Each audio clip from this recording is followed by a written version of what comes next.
The Rich Inner Game, Upgrade This First Before Your Bank Account, written by Ronnie Rowland. Published by Growth Literacy Lounge. Your bank account is not the beginning of wealth, it's the echo. We've been sold a backwards formula: work harder, hustle longer, stack tactics on top of tactics. But for all the noise around money, one truth remains quietly undefeated: your outer world will never sustainably outgrow your inner world. Money doesn't change who you are. It reveals and magnifies what's already there. If your internal foundation is built on fear, scarcity, and self-doubt, no amount of income will feel safe in your hands. This book is not about quick wins or clever hacks. It's not about budgeting apps, investment portfolios, or side hustle strategies. Those have their place, but only after the root is healed. Because until your inner game is rich, your relationship with money will be one of chasing, stressing, and shrinking. You'll swing between overworking and overworrying, trying to prove your value instead of owning it. And even when you do reach new levels, you'll quietly sabotage or plateau, because success that outpaces self-worth never feels safe enough to hold. The shift begins within. In the words of Carl Jung, until you make the unconscious conscious, it will direct your life and you will call it fate. The beliefs you inherited, the identity you reinforced, the quiet scripts running your choices, they've been writing your financial story all along. This book hands you the pen back. Inside these pages, we won't just discuss money, we'll dismantle the invisible architecture beneath it. You'll learn why your beliefs shape your capacity, why your identity acts as a financial thermostat, why emotional resilience determines what you can actually hold, and how alignment, not hustle, is the secret ingredient to building real, rooted wealth.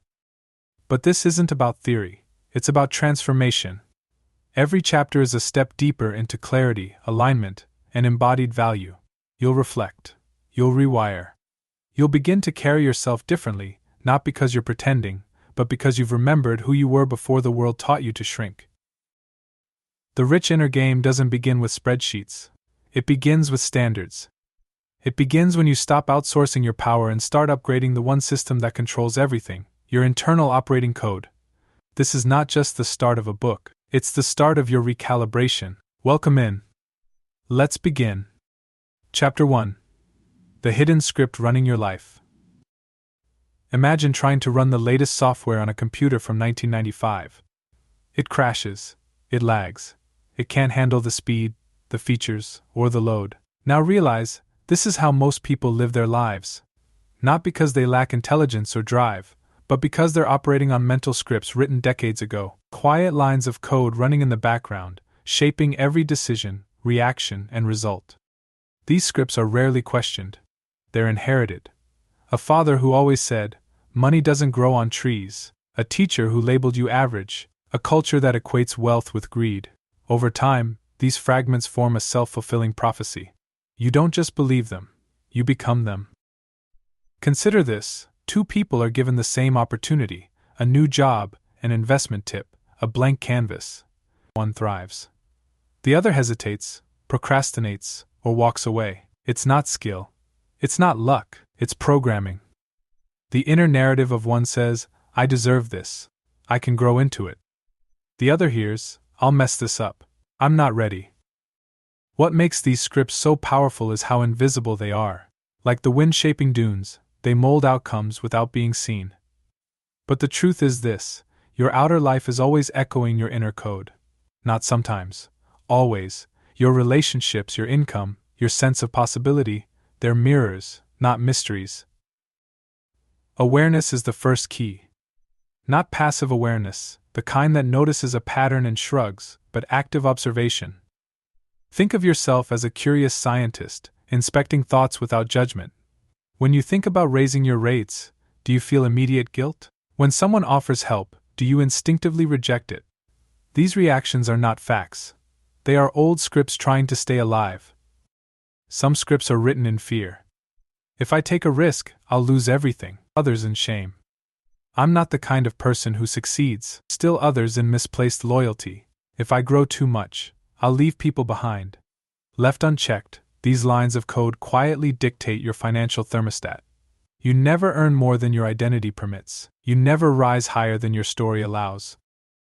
But here's the good news: scripts can be rewritten, not in one dramatic gesture, but in small, conscious edits. You start by noticing, then questioning, then choosing differently. A new script might begin with a single upgraded thought. What if I'm more capable than I've been told? That thought, if rehearsed, becomes belief. Belief becomes behavior. Behavior becomes results. This process isn't overnight. But it is inevitable if you commit to the rewiring. Just as an outdated app needs a software update, your inner world requires maintenance, not because you're broken, but because you're evolving.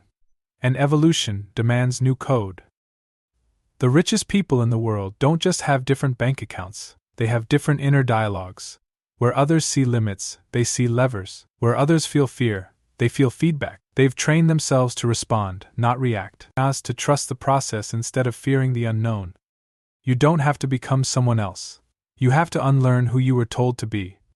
Beneath the noise of old scripts lies a deeper signal, your true self, unshackled, clear, capable of creating wealth not just externally, but from within.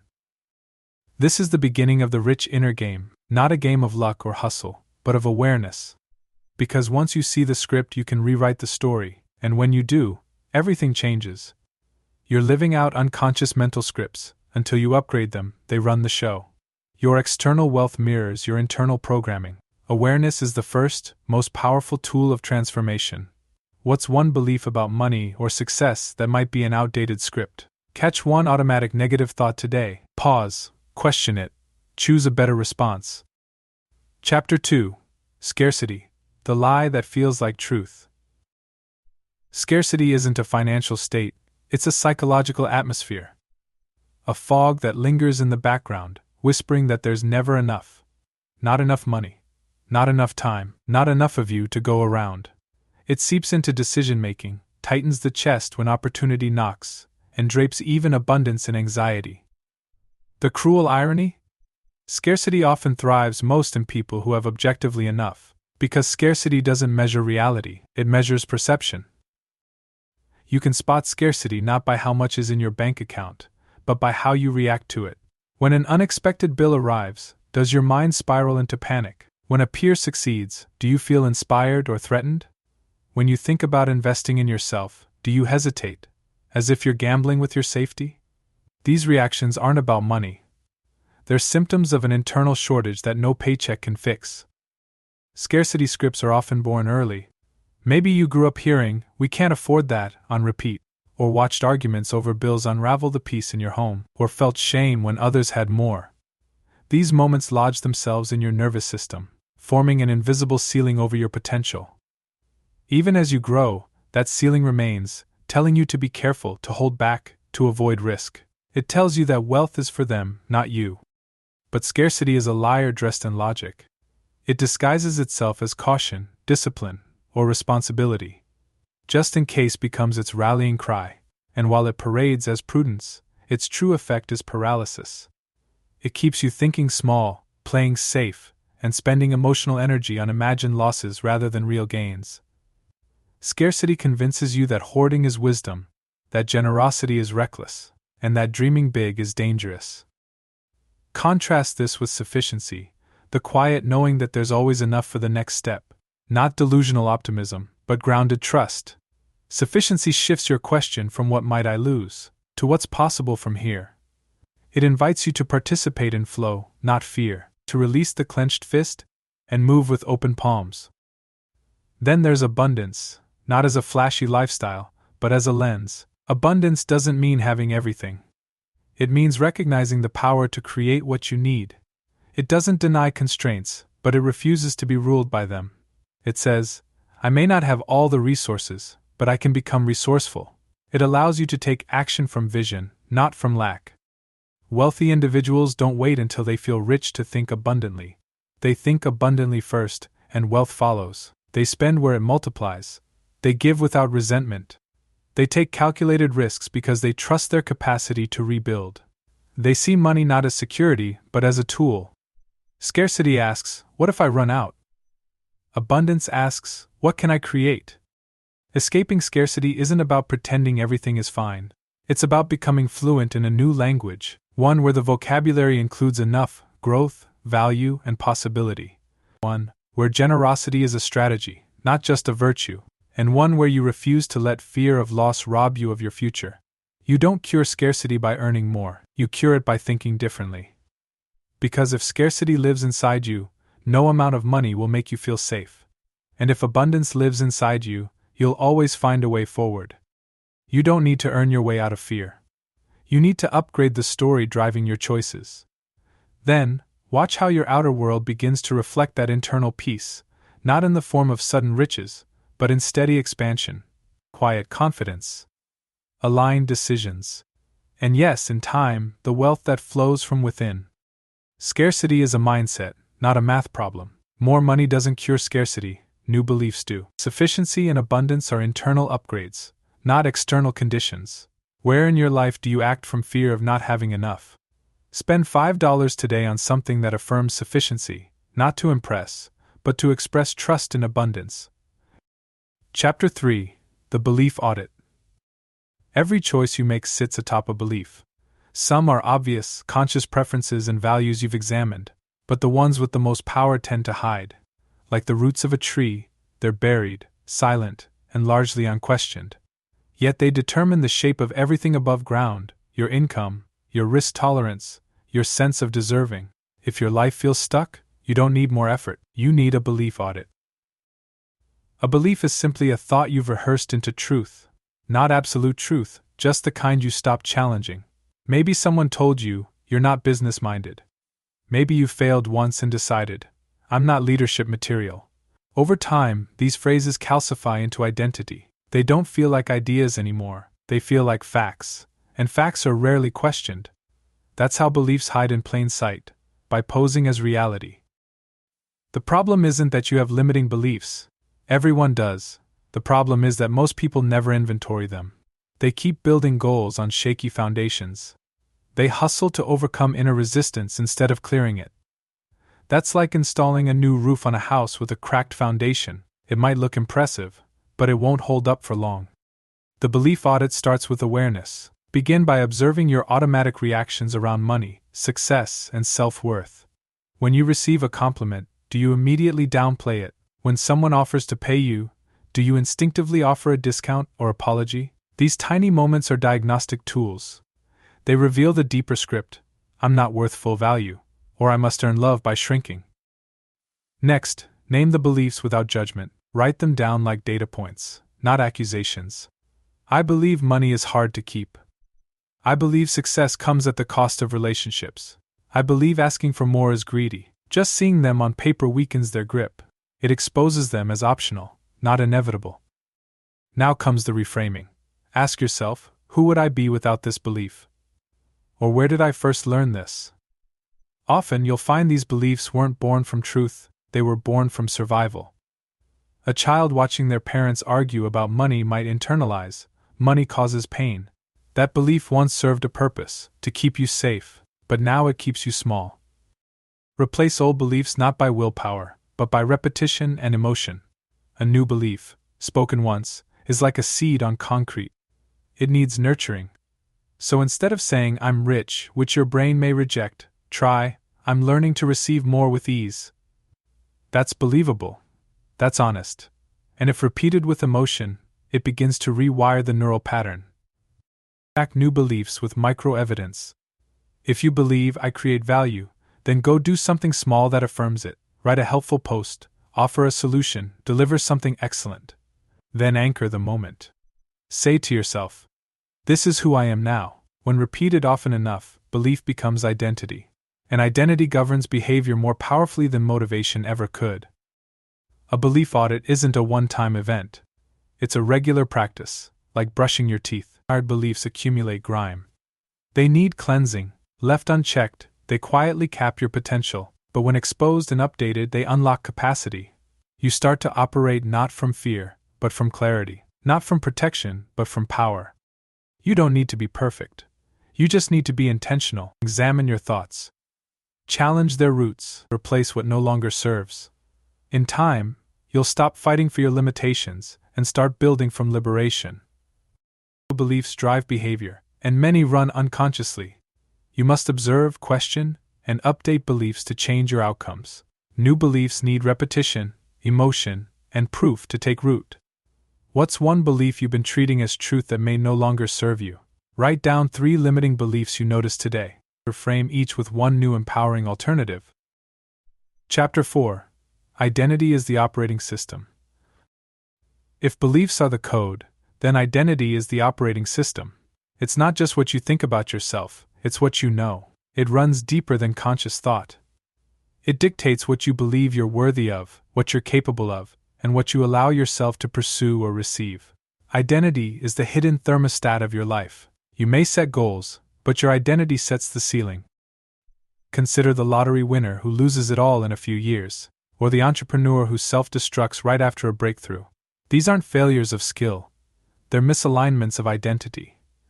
If your self-image is still stuck in struggle mode, success will feel like a threat. You'll sabotage it to return to familiarity. Because your nervous system doesn't crave growth, it craves consistency. And it will fight to protect whatever version of reality you've called normal. The most powerful shifts don't come from forcing new habits. They come from becoming a new kind of person, not pretending, not performing. Becoming. Instead of asking, how do I get more money? Ask, who do I need to become to steward wealth wisely and consistently? That question rewires the system. It shifts you from external tactics to internal transformation.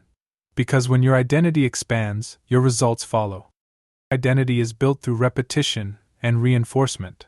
Every time you act in alignment with your desired self-image, you cast a vote for that version of you. If you want to be someone who creates value, then every act of generosity, insight, or leadership affirms that. Identity doesn't change all at once. It shifts in layers. Moment by moment, choice by choice. Words matter. The way you speak about yourself becomes a script your subconscious learns to follow. Saying I'm terrible with money isn't self-awareness, it's self-hypnosis. Every phrase you repeat becomes a signal to your nervous system. Instead of rehearsing old identities, begin declaring new ones. I'm learning to be a skilled steward. I'm the kind of person who creates value and receives it with grace. These aren't delusions. They're declarations of intent. Emotion seals the shift. You can't logic your way into a new identity. You have to feel it. That means visualizing not just the outcome, but the experience of being that person. What does it feel like to make wise financial choices? To walk into a room and know your worth? To give generously without fear? Immerse yourself in the emotional reality of the future you. Your brain can't distinguish between what's vividly imagined and what's real. Use that to your advantage. But identity isn't just about affirmations or mindset. It's about integrity. You must align your actions with the identity you claim. Every time you follow through on a promise, set a boundary, or invest in yourself, you reinforce your upgraded operating system. And when you don't, you correct, not punish. Because growth doesn't require perfection, it requires alignment and correction, over and over again. Wealth responds to identity. Not to neediness, not to hustle, but to inner congruence. When your thoughts, emotions, and behaviors are all pointed in the same direction, you become magnetic. Opportunities land, not because you're lucky, but because you've become someone who expects and embraces them. You're not chasing wealth. You're embodying the kind of person who naturally attracts and sustains it. If your external life keeps hitting limits, don't just ask what's missing. Ask who you're still pretending not to be. The person you're becoming already exists within you, buried under stories, fears, and habits that once served you but no longer fit. Your job is to shed the false layers, to come home to the wealth-aligned version of yourself, and to let your results rise to meet that identity. Identity silently governs what you allow, pursue, and sustain. You must become the version of you who aligns with wealth, not just chase outcomes. Words, emotion, and aligned action reinforce identity upgrades. What identity are you currently living from, and who is the version of you wealth responds to? Choose one action today that your next level self would take, and do it without hesitation. Chapter 5. Emotional Resilience is Currency. Money doesn't just test your math, it tests your emotions. It reveals your fears, your wounds, your ability to handle uncertainty. That's why financial growth isn't just about strategy, it's about stability. Without emotional resilience, success feels dangerous. It triggers sabotage, indecision, or burnout. The nervous system screams, "This is too much," and slams the brakes just when momentum begins to build. Emotional resilience isn't a luxury, it's a prerequisite for sustainable wealth. Imagine trying to carry more weight than your frame can handle. You don't drop the weight because it's heavy, you drop it because you're not conditioned. This is how most people treat success. They want the outcome but aren't trained to hold it. They crave freedom but panic when structure disappears. They desire abundance but shrink when visibility increases. The difference isn't willpower. It's nervous system capacity. Resilience means you can stay grounded when outcomes aren't instant. It means you can feel fear without folding, hold tension without breaking, and navigate rejection without self-destruction. Resilient people don't avoid emotion. They learn to process it, ride its waves, and return to center. In a world that confuses numbness with strength, emotional fluency is a radical act of wealth readiness. Fear of failure is common, but fear of success is often more insidious. Success brings pressure, expectations, visibility, criticism. If you still equate attention with danger or success with loneliness, you'll reject the very thing you claim to want. The subconscious will always choose safety over progress, so you must make expansion feel safe, not comfortable, but regulated. One of the most underrated forms of wealth is your ability to remain calm under stress, to respond instead of react, to breathe before making a decision, to ground yourself in truth instead of spiraling in imagined worst-case scenarios. These aren't just personality traits, they're skills, trainable, repeatable. Like muscles, they grow through use. Start small. When anxiety hits, pause instead of powering through. When uncertainty arises, journal instead of judge. When rejection comes, reframe instead of retreat. These micro-responses build macro capacity. Over time, you become someone who can hold more responsibility, more feedback, more income, more impact. You don't get overwhelmed by growth. You get expanded by it. Emotional resilience also means setting boundaries, especially with energy drainers, guilt narratives, and self-imposed urgency. You don't owe anyone access to your emotional real estate. You don't have to solve every problem immediately. You get to prioritize your peace, not as an escape, but as a strategy. Because a regulated nervous system makes better decisions, sees more clearly, and moves more efficiently. This doesn't mean you never feel off. It means you recover faster. You bounce back stronger. You stop making temporary emotions into permanent realities. You recognize that not every internal storm requires external reaction. Some simply ask for your attention, breath, and patience. With practice, you stop fearing emotional turbulence. You start navigating it like a skilled pilot in a storm, aware, focused, and undistracted. True wealth is not just measured by how much you accumulate. It's measured by how much pressure you can withstand without losing your peace. Emotional resilience is the container that holds prosperity.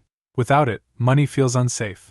With it, you become a conduit for growth, not just in your bank account, but in your capacity, your leadership, and your ability to impact others without being consumed by the weight of it all. You can't avoid emotional triggers, but you can outgrow them. You can learn to meet intensity with presence. You can expand your range. You can build wealth not just by chasing more, but by becoming someone who can hold more. And when that happens, your success won't shake you, it will stabilize you. Emotional resilience determines how much wealth you can hold, not just earn. Regulating your nervous system is a skill that protects long-term success. Calm, boundaries, and recovery speed are forms of real-world currency. What's one emotional reaction you default to that might be limiting your financial growth? When a stressful moment hits today, pause. Take 3 deep breaths. Respond from presence, not panic. Chapter 6. From Hustle to Harmony. Hustle is worshipped in a world addicted to speed. Wake up earlier. Work longer. Outperform, outlast, outdo. But beneath this cultural badge of honor lies a dangerous assumption that grinding harder leads to more success. In truth, hustle without alignment is just elegant self-sabotage. It looks productive, but it's often compensating for a lack of clarity. The goal isn't to abandon effort. It's to aim with effort precision, where doing less accomplishes more because every action flows from harmony. You're not lazy when you procrastinate. You're misaligned. Your inner wisdom resists forward motion when the direction feels off. Hustle tries to bulldoze through that resistance. Harmony listens to it. Hustle says, push through. Harmony asks, is this even the right mountain? That single shift, from pressure to presence, can unlock more progress than 1,000 frantic to-do lists. Misaligned hustle is rooted in fear. Fear of not being enough. Fear of being forgotten. Fear that rest equals laziness and productivity equals worth. So we say yes when we mean no. We chase when we should pause. We confuse movement with momentum. This isn't ambition. It's anxiety in disguise, and it leads to burnout, resentment, and eventually collapse. Aligned effort, on the other hand, is calm and potent. It's not passive, it's precise. Like a master archer who pulls the bow slowly but hits the target with power. Harmony is not about working less for the sake of it, it's about removing the friction of inner conflict.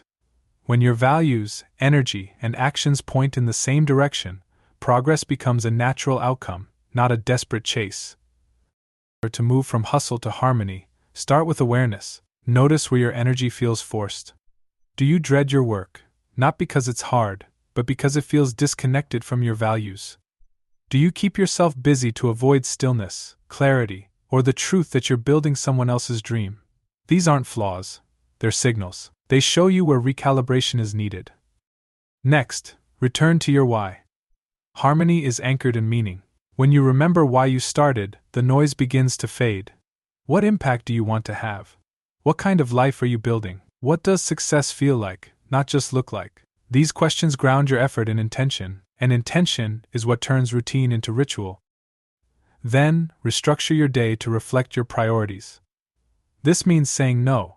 It means letting go of good things to make space for the right things. It means choosing rest without guilt and creating before consuming.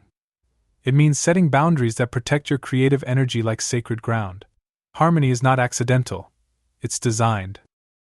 Also, tune into your body. Chronic tension, headaches, and fatigue aren't just physical issues. They're often signals of misalignment. Your nervous system knows when something's off. Listen.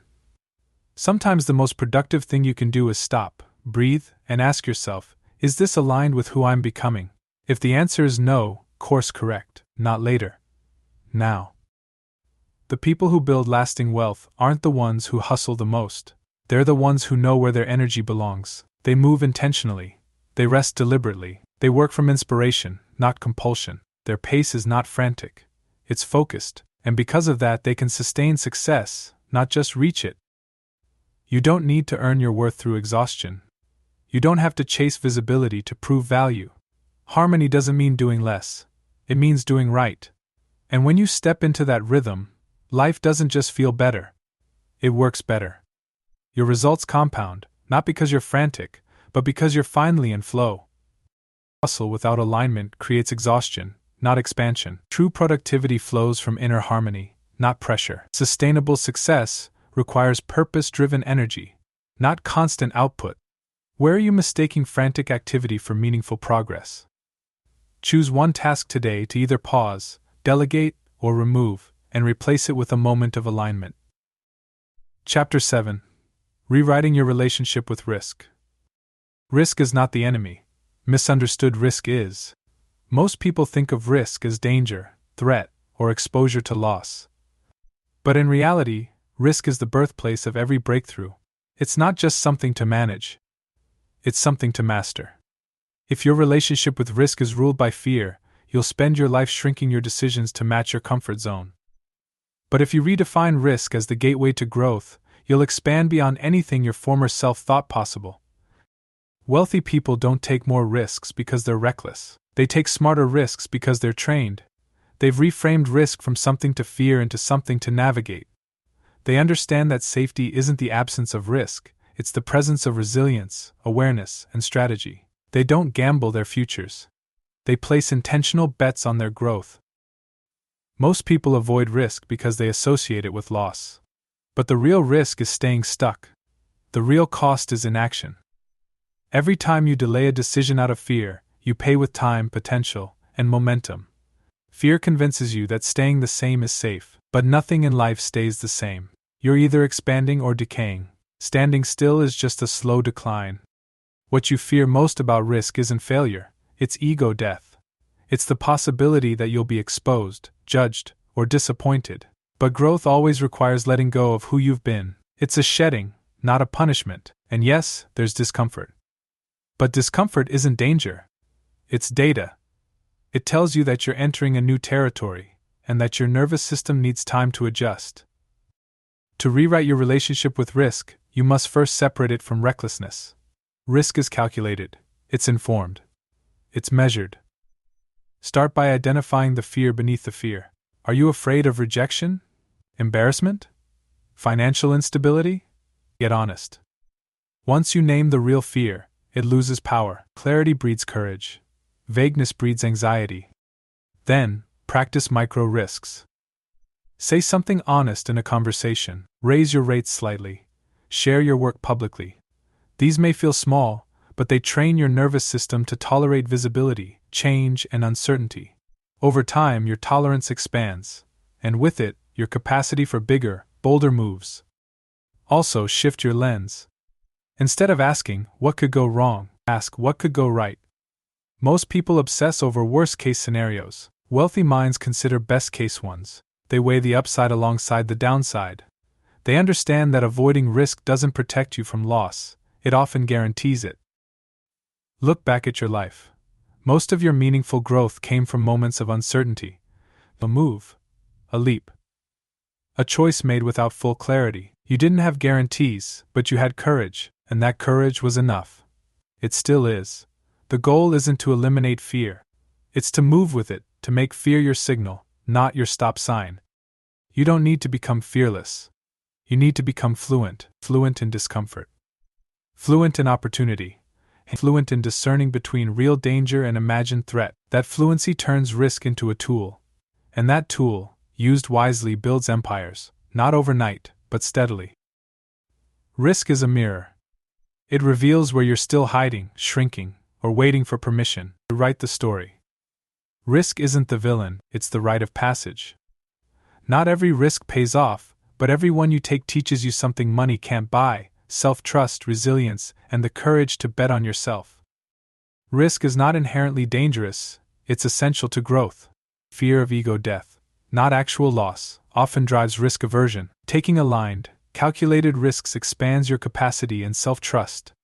What opportunity have you been avoiding, not because it's wrong, but because it feels risky? Take one small, aligned risk today. Say yes, ask boldly, or share something you've been holding back. Chapter 8: Time. The rich think differently. Time is the one currency no one can create more of. Yet it's also the most poorly managed asset among those seeking wealth. The difference isn't in how many hours the rich have, it's in how they perceive and use them. While most people trade time for money, the wealthy treat time as their most sacred resource. They protect it, multiply it, and invest it like compound interest. To play the rich inner game, you must stop spending time and start allocating it with intention. Many operate from the hourly mindset: more hours worked equals more income earned. But this equation has a ceiling. Eventually, your energy depletes, your hours run out, and your growth plateaus. Wealthy individuals don't escape this by working harder. They escape it by leveraging time. They invest in systems, people, and assets that generate results independently of their constant effort. Time is no longer their income ceiling, it becomes their leverage point.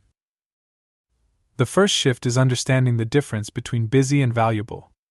Most people are busy, chasing notifications, attending endless meetings, and reacting to demands. But busyness is not productivity. It's movement without momentum. Value-based time management asks, what is the highest return use of my energy today?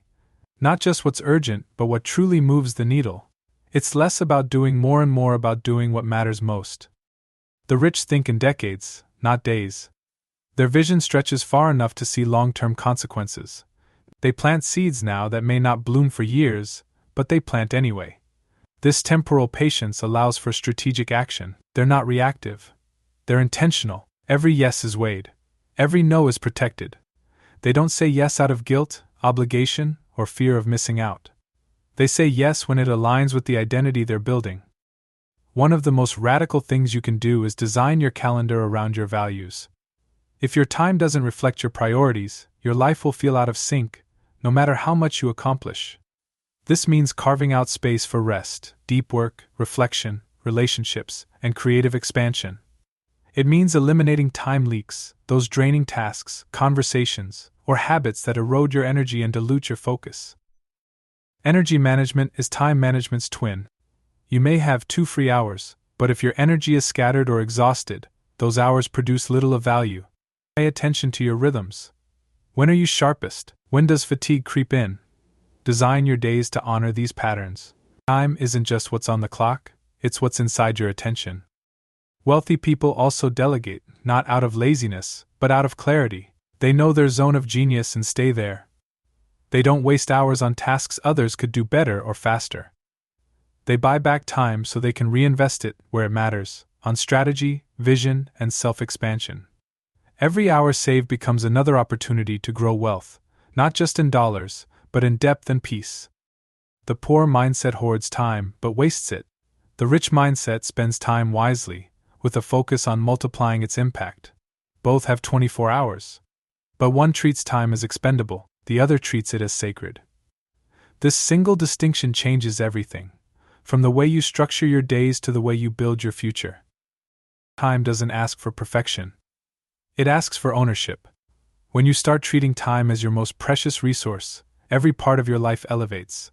Your decisions sharpen. Your energy aligns.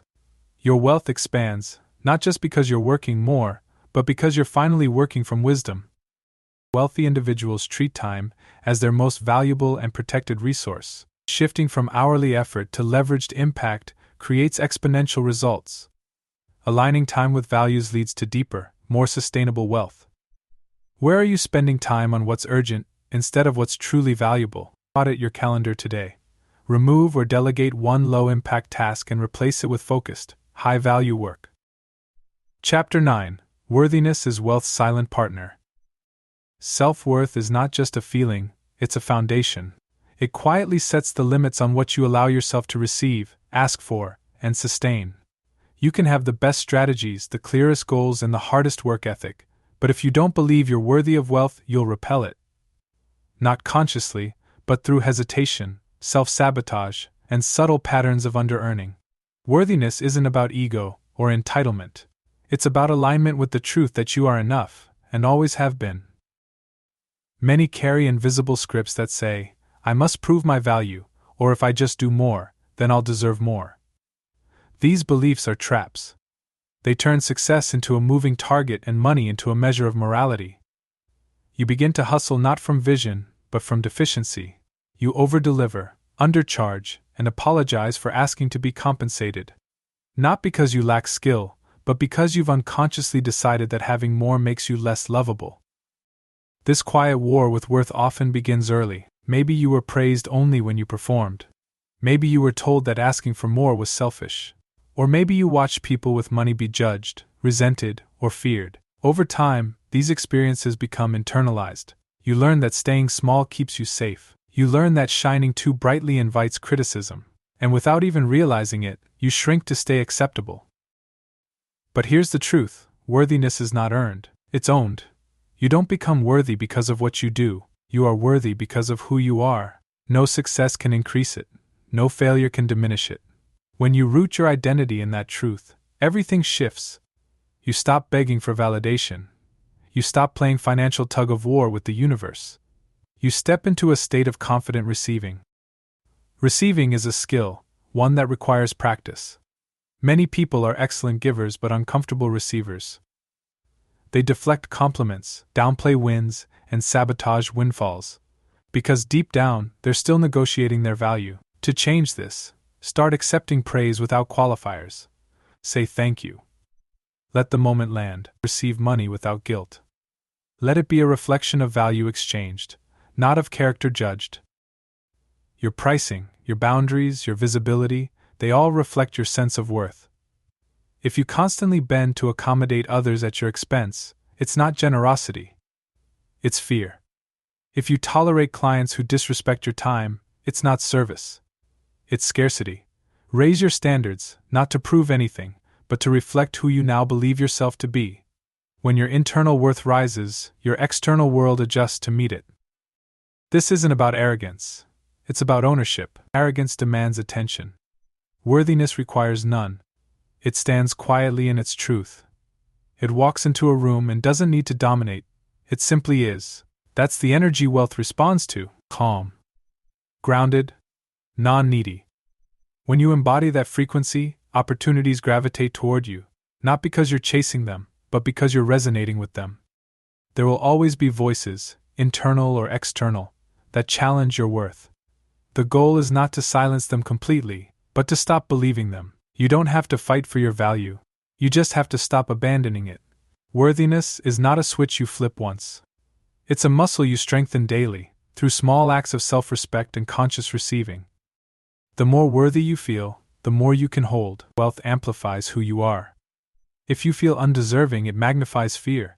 If you feel whole, it magnifies peace. The wealthiest version of you isn't just richer, it's more rooted, more certain, more open. Because it knows you were never lacking to begin with. Self-worth silently governs what you allow yourself to receive. Worthiness isn't earned through performance, it's reclaimed through ownership. Confident receiving is a reflection of inner belief, not outer permission. Where are you undercharging, overgiving, or apologizing because of hidden unworthiness? Say thank you today, without deflection, when someone acknowledges your value. Let it land. Let it count. Chapter 10. Value creation over dollar chasing. Chasing money is like chasing a shadow. The faster you run, the farther it seems. But shift your focus to value creation, and the game changes. Wealth begins to follow you. Not because you're chasing it harder, but because you've become a magnet for it. The most financially successful people aren't obsessed with extracting. They're obsessed with contributing. They solve real problems. They meet real needs. They create value so significant that money becomes the natural byproduct. Value is not determined by effort alone. You can work long hours and still create little value. You can be busy without being impactful. True value lies at the intersection of usefulness, transformation, and relevance. It's when what you offer actually improves someone's life, saves them time, eases a burden, or fulfills a meaningful desire. When your work produces results that matter, money will eventually follow, because people pay to solve pain or pursue possibility. This shift from dollar chasing to value creating requires a different mindset. The dollar chaser asks, how can I get more? The value creator asks, how can I serve more deeply? The chaser focuses on short-term gain. The creator plays the long game. Ironically, by not obsessing over income, value creators often earn more, because they're trusted more, respected more, and remembered more. To become a value creator, start by identifying your unique advantage. What problems are you uniquely equipped to solve? What knowledge, perspective, or skill feels obvious to you but miraculous to someone else? Often, your deepest value hides in plain sight. It's what comes naturally, yet delivers extraordinary impact when shared with the right people. Next, tune in to your market's pain points. Value creation isn't about self-expression alone. It's about meeting real needs. Listen more than you speak. Observe what frustrates people. Pay attention to where they struggle. When you become a student of people's problems, you become equipped to deliver meaningful solutions. And when you solve problems consistently, income becomes inevitable. Focus on transformation, not just information. Anyone can offer tips, facts, or inspiration, but true value creators help people change. They guide them through shifts, mental, emotional, or tangible. That's what people remember. That's what they refer. The richest brands and individuals in the world are those that become known for delivering outcomes, not just opinions. Resist the temptation to spread yourself thin. High leverage value is rarely created in chaos, it's born in focus.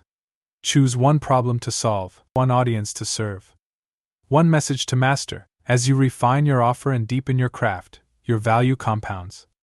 You become irreplaceable, not because you do everything, but because you do something exceptionally well. Let go of entitlement. No one owes you attention, money, or loyalty. But if you consistently deliver value, people will line up to exchange with you. That's the beautiful symmetry of the value economy. It doesn't reward the loudest. It rewards the most effective. If you're not getting paid, you're not necessarily underappreciated, you may just be underaligned. Refine your offer until people feel lucky to pay you. Build value before asking for value. Give freely, whether that's insight, encouragement, clarity, or excellence. When you pour value into the world without attachment, you build trust capital. And trust is the bridge over which money travels. Be generous, but also be strategic. Give to serve, not to seek approval. Lead with contribution. Let compensation catch up. The wealthy aren't chasing every opportunity, they're curating. They focus their energy where value can be multiplied, not just earned. That's the real secret. When you make value creation your primary focus, income becomes the side effect. Not the goal, not the obsession. Just the natural result of a life aimed at meaningful contribution. Value creation is the engine of sustainable wealth. Focus on solving problems, creating transformation, and refining your unique contribution. The richest returns come from generosity paired with strategy and clarity. What problem do you solve that makes people's lives better, and how can you do it more effectively? Offer a small, free piece of value today to someone in your audience or circle, no strings attached. Chapter 11. Becoming magnetic to money. Money is not something you chase, it's something you attract by who you become. Aspiration repels. Alignment draws in. The rich inner game isn't about trying harder. It's about embodying the kind of energy, mindset, and identity that money responds to. This is magnetism, and it's not mystical, it's mechanical. When your beliefs, habits, and presence align with abundance, opportunities start finding you. You stop knocking on closed doors and start receiving unexpected invitations. Magnetism begins with energy. People can feel when you're grasping. They can feel when you're forcing. That anxious energy creates resistance. You might sound confident, but if you're rooted in scarcity, the undertone will leak through. Wealth doesn't just respond to confidence, it responds to congruence. You must believe that you belong in the room, that what you offer holds real value. That receiving more is not only acceptable, it's inevitable. This doesn't mean you pretend. Magnetic energy isn't about faking certainty. It's about cultivating internal safety. When you're secure within yourself, you don't need to hustle for external reassurance. You stop over-explaining, over-apologizing, and undercharging. You show up with quiet conviction, not to impress, but to serve. That kind of presence is magnetic. It tells the world, I know who I am, and I trust what I offer. Your environment plays a role. Magnetic people guard their space.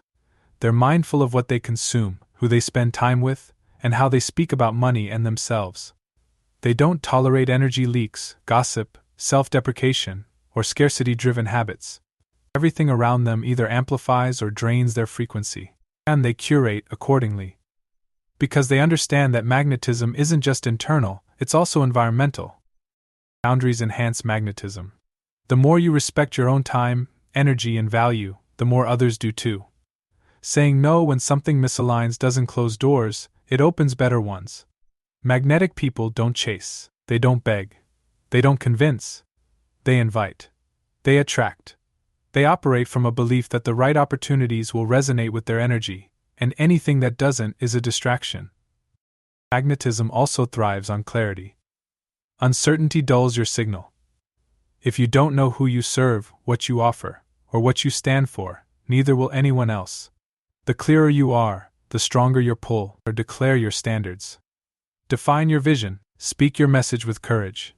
The world doesn't need more noise, it needs resonance, and resonance comes from depth, not volume.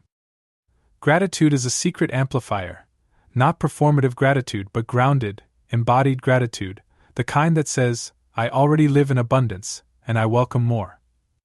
This posture shifts your nervous system from striving to receiving. It tells your subconscious that wealth is safe, joy is allowed, and expansion is natural. And when your body believes that, your actions align with it. Remember, money flows through people. You don't attract money in a vacuum, you attract people, trust, and opportunities.